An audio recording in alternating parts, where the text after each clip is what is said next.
Ito. Pag maganda quality kasi, maganda ang tunog ako. Ayan na. Yung tunog niya ay sobrang tiling at ano?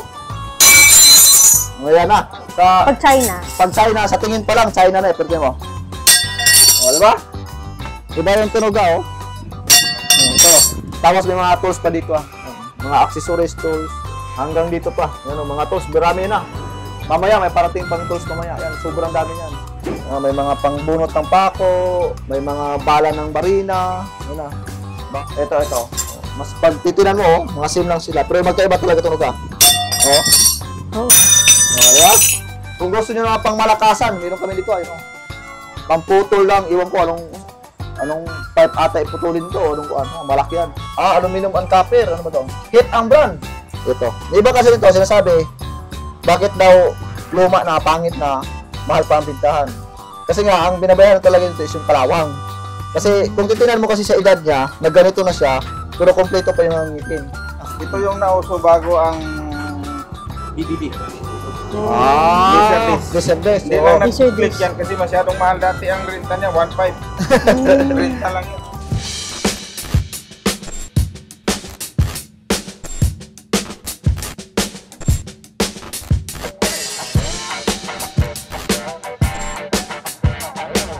Ayun, for today's video nga, nandito tayo ngayon sa Jolly and Surplus para i-update kayo sa kanilang mga surplus items at yung mga presyo, magkano na nga ba yung item nila. Sa mga hindi pa po nakakaalam at nakakapunta at interesado pong pumunta dito sa Jolly and Surplus, ilalagay ko po yung kanilang address, location sa description. Kuya Libo, yung location po pala ng Jolly and Surplus sa mga gustong mag-walk-in. Yan po, location po natin is 749 Rizal Avenue, Santa Cruz, Manila po. Malapit po tayo mismo sa may stoplight ng Recto Ave. Ayan. Basta mabilis lang kami makita dito. Basta pagdating nyo ng Recto Ave, sa may stoplight, walking distance mga siguro 20 to 30 meters lang. Nandyan na po yung tindahan namin. Opening hours? Open po tayo mula 10 AM hanggang 6 PM. Tapos, minsan, pati Sunday may bukas sa kanya. Pero yung kadalasan talaga is Monday to Saturday. But minsan, Sunday, bukas din kami. Kaya pwede kayo mag-PM sa page po namin sa Jolly and Surplus Shop para malaman nyo po kung ano yung mga bagong dating or yung mga update po sa store natin. Ito naman, meron tayo ditong ang tawag nito? Eyeglass. Yan, may mga polo, may Burberry. Yung Burberry is 1.8. Yung polo mallet, parang 480 ata yan. May Fair Cardan. May ano ba yan? Hanamuri. Basta iba-iba mga brand dyan Maraming mga brand dyan talaga dyan. Nag-range magkano kaya? Yun, may mga 1.6, may 480, depende, may 1.5, 1.2, depende na sa klase. Yan. Pag mga branded, medyo mataas talaga. Lahat ng branded mataas. Pero iba, mataas pistuhan. Ito, meron tayong 18K. Ito, meron ako ditong ito, Sailor po ang brand niya, 18K po siya, white gold. Ito. Yan po may magnifying glass. May magnifying glass. Yan. Ano ba kita, ma'am? Ano? Hindi. Nasa white gold ang nakalagay. 18K, basa ako na basa. 18K white gold, Sailor po yung brand niya. Yan. Ito, binibigyan namin siya ng 2,000 pesos. Yan. Tapos, ito namang isa is Sailor din. Sailor din, pero walang, yung normal lang siya na fountain pen. Yan. Nakalagay sa kanya is, Sailor lang talaga nakalagay sa kanya. 2,000 pesos ito. Oo. 2,000 tong may white gold. Ito naman siya is 1,000 pesos. 1K. O, 1K. Tapos ito naman si sterling silver. Sa ating ito is ballpen lang to yung may kasama tong ballpen kaso lang ayaw lumabas yung ballpen. Pero gumagana yung yung mechanical pen. Pero ito siya is silver. Sterling silver po ito nakalagay. Kaya ito is 1,000 pesos. Yung sterling silver nakalagay. Tapos meron naman tayo dito kung mababasa nyo po yan nakalagay sa baba. Ayun, take all. Nakalagay po dyan mga malaman series. Evo. Sa mahilig sa mga take all na pala to 30,000. Meron tayong take all na 30,000. Meron tayong per piece dito. Kaya merong 4,000, 2,500, may mga 1,500. Alam mo ko may mga earrings pa, may mga 600, mga 450. Ivory siya, yes po. Ayan. Mga mahilig sa mga ivory. Basta rin yan, mga medyo may price rin talaga yan. Mga Yung mga maliit lang is tag 1, by 450, 500, 600, yung mga earrings, pero yung mga kwintas talaga, yun, may mga 1,500, 2,000, depende na sa laki. Tapos ito is may mga glass naman tayo. Yung kuha niya, yung lock niya is nakalagay sterling, silver pala. Nakalagay lang silver, pero hindi siya tunay na silver yung lock. Pero may nakalagay silver. Nag-range magkano? 300 hanggang 250. Yan, may mga binocular naman tayo dun Nag-range kaya magkano? 400 to 2,000. Depende sa klase. May mga mumura, hindi pa nga pang bata. Ito ma'am, gumagana lahat yan. Gold lahat yan. Yan, basta may mga 2,000, 1,800, 1,500, may mga pag 450 din, 600, depende sa klase. Ito naman, pag mura, siyempre, hindi. Pag mura kasi is, mababa lang din ang quality. Mga pangbata lang ng design. Tapos may mga tools pa dito mga accessories tools, hanggang dito pa. Yan, mga tools, marami na. Mamaya, may parating pang tools mamaya. Yan, sobrang dami yan. May mga pangbunot ng pako, may mga bala ng barina, yan bala ng barina. May mga ganito pa, oh. Ewan ko lang kung saan ito ginagamit. May mga ganito pa. Ito. Pag maganda quality kasi, maganda ang tunog, oh. Ayan na. Yung tunog niya ay sobrang tining at ano? Ayan na. Hindi kagaya sa China. Pag China kasi iba talaga tunog. Ito, maganda. Tingnan nyo. Yan na. Nickel chrome vanadium. Yan siya. Tapos, ito. KTC po ang brand. Kyoto po yun, Kyoto tools. Basta maganda ang tunog pag binagsak nyo. Meron kaming, ito, China to eh. Ito, sa... Pag China, sa tingin pa lang, China na eh. Pero mo. O, diba? Iba yung tunog, oh. Ito. O, wala, halos walang tunog. Pero ito, pag nalaglag. Sobrang tining kasi nga maganda yung quality. Para may echo siya. Oo. Kasi nga, maganda yung quality talaga niya. Ayan, yun na. Ito, China rin to eh. Yung ko lang kung maganda ba tunog ito. Alam ko, China to eh. Pangit talaga tunog pag China. Yan na. Oh, pero may iba man, may ito, nakalagay, Japan. Yan na. Pero ko lang kung maganda ba to. Oh, di ba? Oo. Katiring. Magkaiba sila ng kulay kung titinan mo. Magkaiba ang kulay niya, ano? Magkaiba kulay. Pero siyempre, mas malakas yung tining nito kasi mabigat siya, kasi malaki. Pero ito, maliit, pero matining pa rin, no? Diba? Kaysa ganito na same sila ng laki. Ano ba yung ano to? Ano yung kanina? Wala tuloy yung kanina. Ito. Mas pag titinan mo, mga same lang sila. Pero magkaiba talaga tunog ka. Oh. Diba? Magkaiba. Pero huwag yung gagawin to sa mga, may mga tiles kanina, mabakal yung tiles niya. Sa amin, okay lang to eh. Yan. Pero wag lang talaga sa tindahan kayo masisira yung sa amin okay lang kasi sira na yung kuwan namin eh. Walang problema to eh sa amin. Basta may mga ganun kami kuwan binibinta. Marami yan to, may mga screw, may mga kung gusto niyo na pang malakasan, meron kami dito ayun. Pamputol lang, iwan ko anong pipe ata iputulin to, anong kuwan, malaki yan. For only 2,000 pesos lang, sobrang laki niyan. Aluminum and copper, ano ba to? Hit ang brand. Hit, magandang brand pero hit. Yan.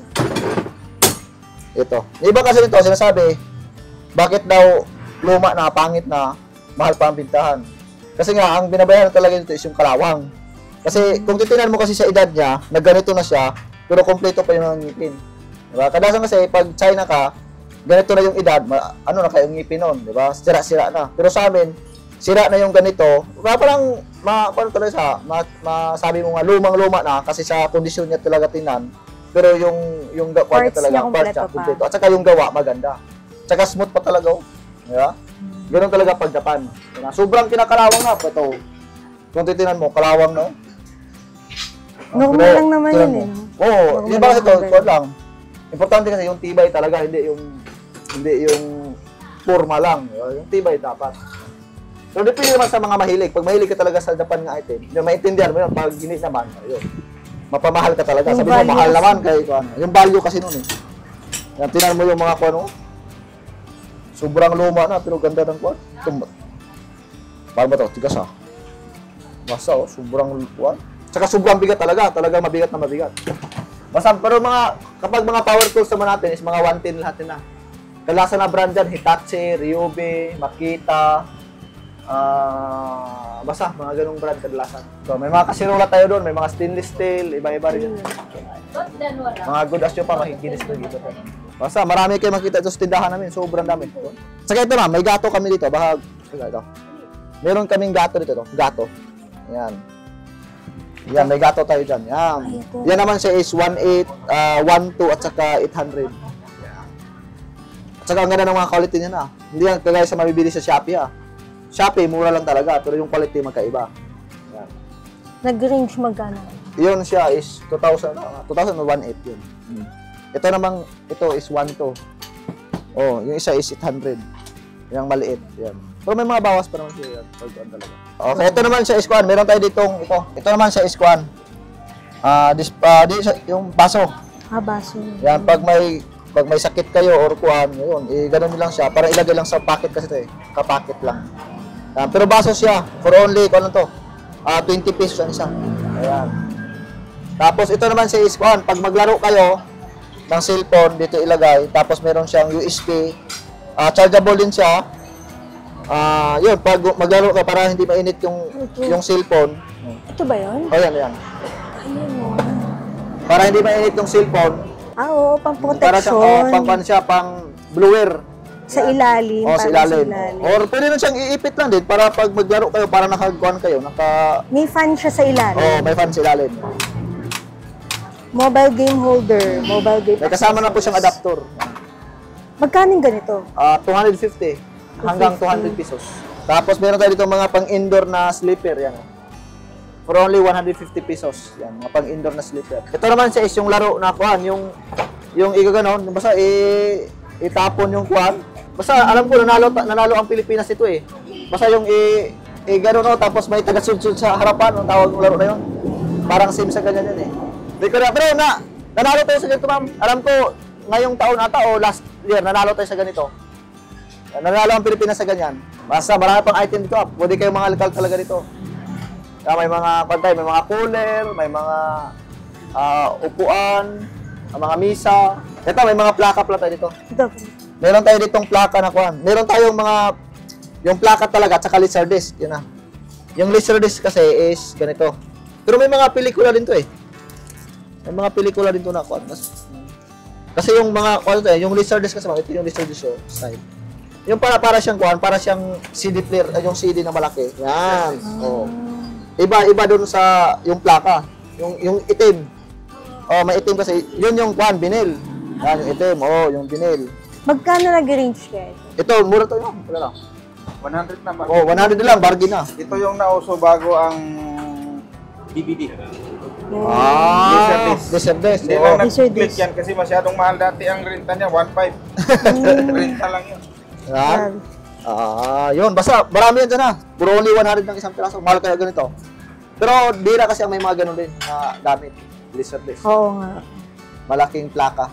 Tapos yung mode of payment naman natin is pwedeng GCash, pwede namang bank-to-bank transfer, o pwedeng Palawan po. Depende naman sa available po sa location. Negotiable pa ba yung ibang item? Lahat naman ng bagay na pag-usapan naman. Huwag naman yung tumawad ng sobra-sobra. Baka binigay sa iyo ng 1,000, tawaran mo na 300. Hindi talaga pwede. Magagalit talaga kami noon ha. Pero bakit yung tawad naman is pwede naman, walang problema. Hanggat kaya. Basta pag napanood nila yung video na to.